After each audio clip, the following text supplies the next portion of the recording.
L'abrogation du 49.3 était inscrite dans le contrat de législature que tous les partis de gauche ont signé, le contrat de législature du NFP. Et donc, vous avez compris parfaitement et que la lecture était limpide. Mais moi, ce que je crois, c'est qu'il y a une coalition qui est arrivée en tête.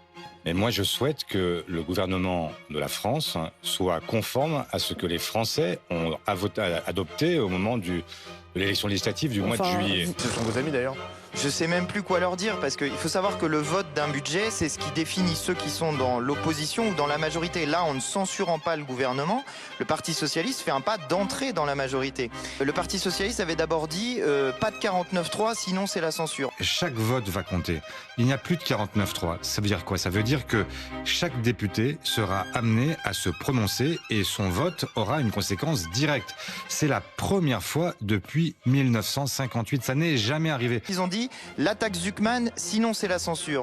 Olivier Faure, allez-vous réintroduire la taxe Zuckman par amendement? Oui, bien sûr. Est-ce que nous sommes prêts à devenir socialistes en adoptant la taxe Zuckman? La réponse est non. Ensuite, ils ont dit la taxe Zuckman Light, sinon c'est la censure. Un peu plus tôt dans la journée, la taxe sur les holdings est adoptée par l'Assemblée. Pour 224 contre 10, l'Assemblée a adopté. Ces structures permettent parfois d'échapper à l'impôt.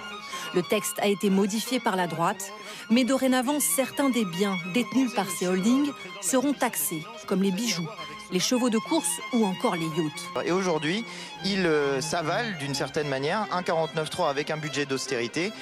Le gouvernement engage sa responsabilité sur la partie 1 des recettes du projet de loi de finances pour 2026. Je vous remercie.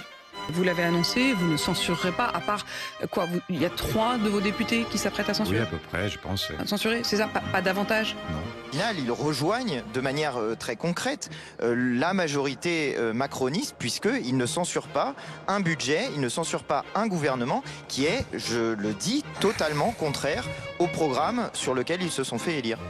Eh bien, moi, je pense que dans cette circonstance-là, les masques vont tomber.